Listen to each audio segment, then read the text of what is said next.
Hi everyone and welcome to Positively Kimmie. I am Kimmie. If you are new here, welcome. This is a safe space. And if you're one of my returning subscribers and my besties, hi guys, how are you? I hope you're all having an amazing day. This is usually my Ozempic Friday update, but instead I have an update on what's been going on with me. If you don't know, I've been in the hospital, and it was a long story, so instead of answering everyone's comments, first of all, thank you so much for the thoughts and the prayers and the well wishes. They did not go unnoticed. I could not respond to everyone in the hospital, and I'll explain why in a little minute. But I will get to your comments and I will respond to them hopefully today. I got home yesterday afternoon and there was just a lot. So I'll go into that. But thank you all from the bottom of my heart for everything. I truly appreciate everything, and you guys staying by me through this is so important to me. So anyway, I forgot to do What's Up Wednesday last week, and I'm not even going to get into that because so much other stuff has happened. But what happened was on Monday, I was getting ready to, I wasn't feeling right.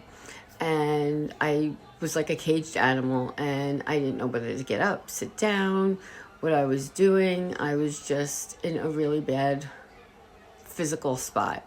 And I didn't know if I felt like I was going to be sick to my stomach, if I had to poop, any of those wonderful things. And this will all tie into Ozempic a little bit later on in the story. I didn't know what to do, so I told my mom, I was sitting in the room with my mom, I was going to go into the living room and I was going to turn on the air conditioner because she happened to be cold. It was like 112 degrees in my apartment, so, you know, when you get into your 80s, you get cold unless the weather is like 95 or higher. And it was just stifling to me. So I come into my living room, I go to put on the air conditioner, I turn around, and next thing you know, I don't remember falling, but I fell in a very odd position on my floor, very hard, and was in a position where this arm was like this, my neck was the opposite way, and I ended up hitting my head, my shoulder, my arm, my right hip, and it was just a really bad fall. When I realized I had fallen, and I don't know, I'm not going to say when I came to because I don't know if I blacked out or not. I just know that I passed out. When I came to, I was calling for my mom. My cat came up to me. He was so cute. He came up to me and he's like going nose to nose, and I'm like, help me. I can't get up. I can't move. Get mama. And I'm yelling for her. She finally hears me. She comes out. The cat goes and follows her, comes out. They both sit there and staring at me. She's like, are you hurt? And I was like, I can't move. Scary stuff when you can't move. And I have degenerative bone disease, so my bones are very frail to begin with, and they break very easily, and I get a lot of stress fractures. So even if I plop down hard on a piece of furniture, I get a lot of pelvic stress fractures from that. And those aren't fun. They're like paper cuts inside your bones, so they're not fun. And she's like, okay. She's like, don't move. And I said, but I have to get out of this position, but I can't physically move. She calls my son. My son doesn't pick up. She calls my daughter-in-law. She doesn't pick up. Find out later on they were out in Farmingdale, and when they got the calls, they were in the middle of changing the baby or doing whatever they were doing with him. And they were about 25 minutes away from me. She calls my ex-husband, and my son in the meantime said call an ambulance, which is what I allowed her to do because my family is very stubborn when it comes to being picked up by an ambulance. It's like, no, I got this, it's fine, don't make more out of it than it should be. And we ended up having to call an ambulance. They put on a cervical collar on me to not move my neck. They had my arm like this, strapped to me, and they brought me up to the hospital. This was on Monday. They did CAT scans, they did a stroke protocol, they did blood work. Thankfully, most things came out really good. But when I was on the floor waiting for the ambulance, look at me, skipping back, I started to vomit. A lot. And that hasn't happened to me in over a year. So I'm thinking, okay, I hit my head. I probably have a slight concussion. And that's why I'm vomiting. I don't know which word sounds better, throwing up or vomiting. I'll say get sick to my stomach from this point on. And as the ambulance was here, the people from the ambulance saw me doing this. They bring me to the hospital. They realize I have no concussion. Thank goodness, supposedly. I had no concussion. And thankfully did not break anything, but do have stress fractures in my neck, do have stress fractures in my arm and in my right hip, which is painful. And as I'm going to leave, I said, I'm starting to feel really nauseous. So they gave me something for nausea, and I start throwing up in the hospital. Sorry, I said I was going to say getting sick. I start getting sick in the hospital to my stomach, and they sent me home anyway. Come home, still not feeling good. They said, don't worry, you're going to be in more pain over the next week, but that's because of the stress fractures, and the fall you took was a bad fall. All right, no problem. Monday comes. Was that Monday? Yeah, that was Monday. Tuesday morning comes, and my ex-husband's like, you know what? You didn't really eat very well the day before, so you probably were lightheaded and just dizzy and feeling that way because you hadn't eaten properly. I wasn't hungry. I didn't feel the need to eat, which is really stupid on my part, and that won't happen again. So, excuse me. I'm fine. Okay, so on Tuesday, he bought me an egg sandwich. For those of you who do not know what an egg sandwich is, because I realized my sister told me it's a Long Island thing or a New York thing. You get egg, bacon, cheese, ketchup, salt, pepper, cheese on a roll, and that's an egg sandwich. I took off the roll. I only ate half the sandwich, and I end up just eating the egg with the bacon and didn't have any of the bread to go with it because I wasn't really hungry. But I felt, okay, everyone's telling me it's because I haven't eaten right. Let me just eat something and put something in my stomach. Within about 5 minutes of it going down, it didn't stay there. And I had to be rushed to the hospital again. And in my defense, I went to Glen Cove Hospital where I live. And they're not the best hospital on the planet with certain things. And the doctor's like, well, we'll admit you because you can't hold anything down. I wasn't holding down medications. I was so incredibly sick to my stomach that it's the way I was over a year ago and lived most of my life, where I had gastroparesis and I had small bowel obstructions, and you just get sick 5, 6, 7, 10 times a day, and that's no fun. And I'm up there and I'm like, well, I can't keep anything down. He's like, well, I'll admit you overnight for observation. Overnight turned into 3 days because I was not able to keep anything down the whole time that I was there. And they did not give me anything but clear fluids up until the time I left, which was yesterday. But before yesterday, the day before that was Wednesday. I'm in the bathroom. Only me. This could only happen to someone like me. And the sink is here. The sink is here. I'm back here and decide I'm going to go forward. I don't know why. I misgauged where I was and hit my head right here and had a nice little goose egg on it, really hard, and had to get help in the bathroom from the hospital. So there's no safe place to put me anymore, because I can find danger anywhere. And they came in and had to do another CAT scan of my head to find out that, yes, I am an idiot. You're the only person that's in a hospital that slams their head into a sink. And you could see, like, the sink didn't get dented because it's a very hard ceramic sink.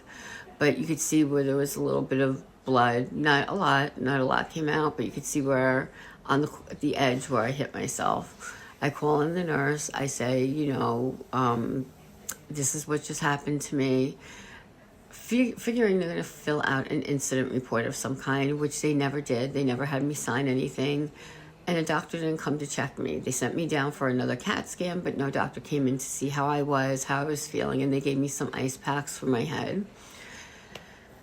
Okay. That night, the GI doctor comes in to see me, and she was not one of, the GI doctor comes in to see me, and she wasn't the most brilliant light bulb in the bunch, because she just had these epiphanies, and she seemed like a nice enough person, but not doctor material. Because she came into me the first day and she said,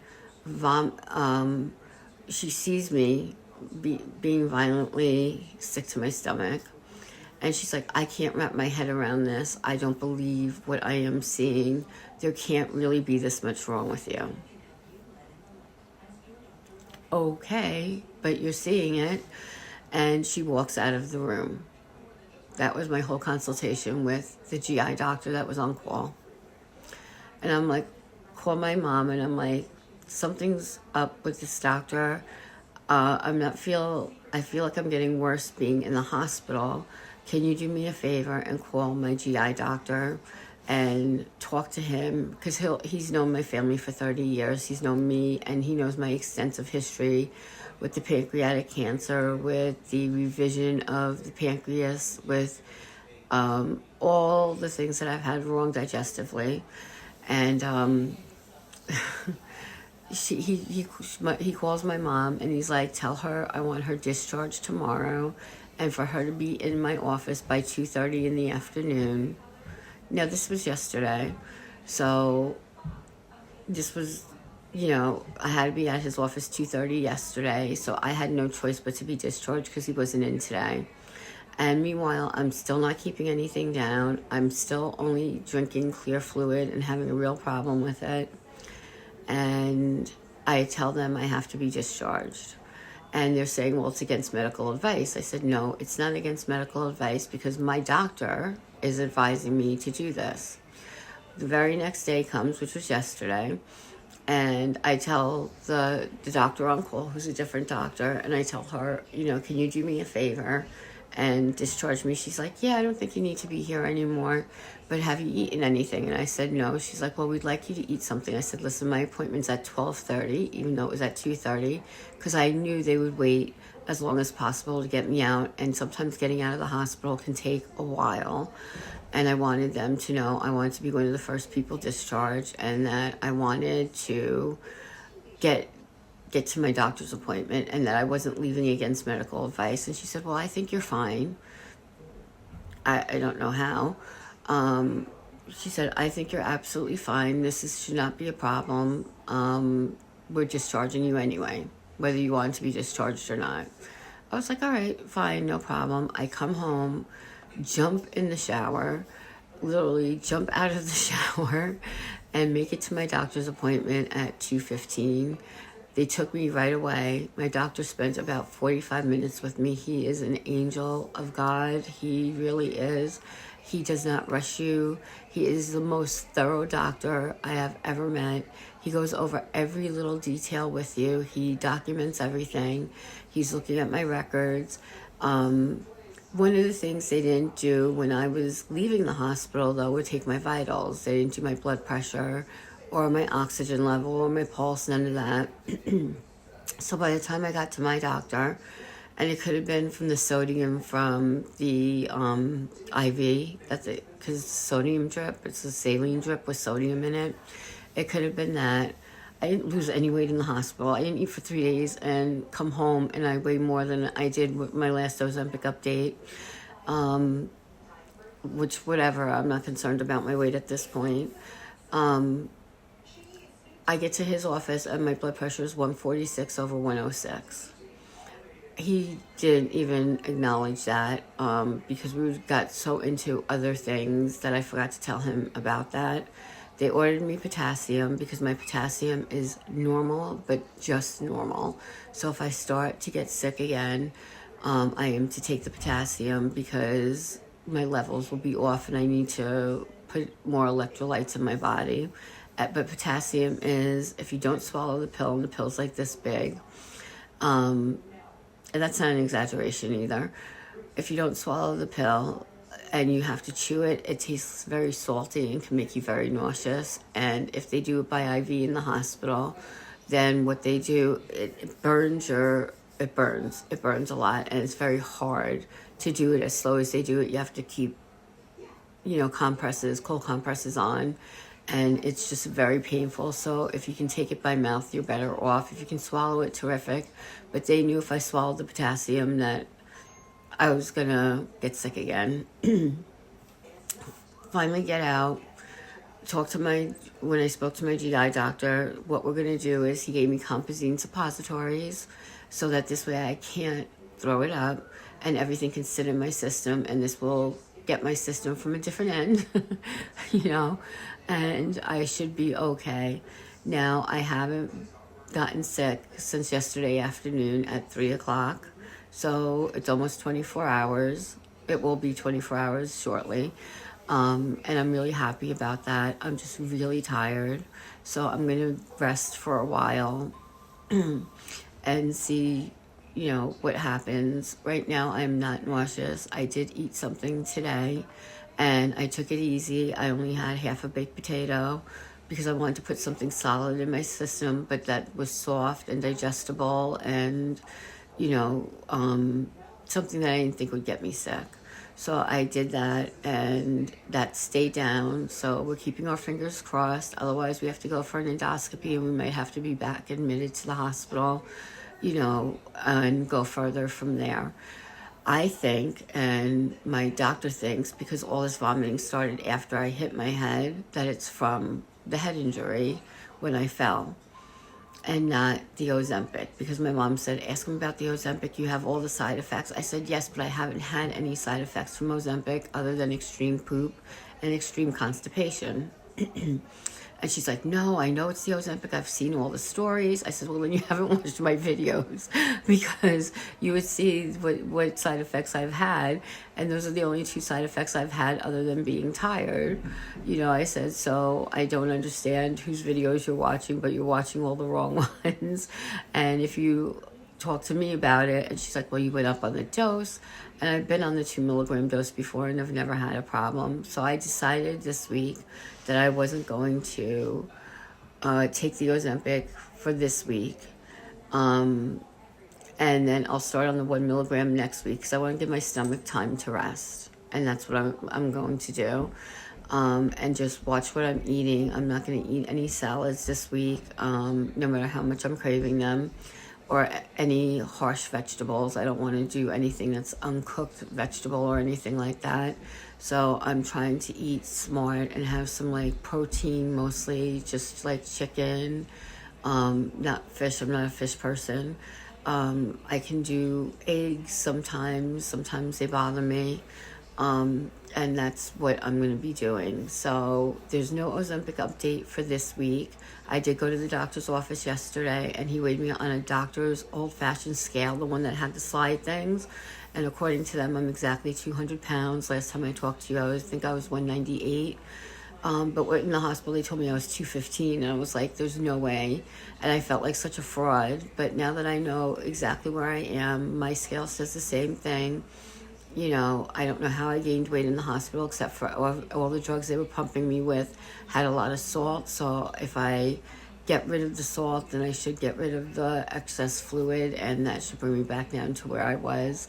And I'm going to not go crazy with the eating. And if I seem, like I said, tired, it's because I'm exhausted.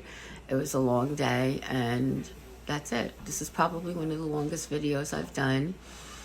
I hope you made it to the end, and I want to again thank you for all your thoughts and your prayers and your positive vibes. They mean the world to me, even if I couldn't respond. And the reason I couldn't respond is I didn't have my glasses, and anytime I had to scroll, it was making me dizzy, and then I'd get, it wasn't a good thing.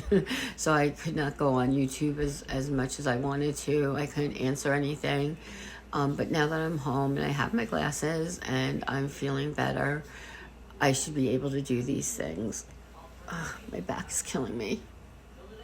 that bed in the hospital was broken. So you know how they move with your body? Well, mine on one half did and on the other half didn't. So I was always like cockeyed. And of course, you know, we just need bubble wrap. So if anyone can send some bubble wrap to me, that might be appreciated at this point, because obviously there's no safe place for me where I'm not going to get hurt. And this eye has started twitching a lot. It's doing it now and it's driving me crazy. So with that, I'm going to say goodbye. And again, thank you. I love you all. And be happy, be healthy, be blessed, and most of all, be positively you, because there's no one else quite like you. And that makes me so incredibly happy. You guys rock. Love you.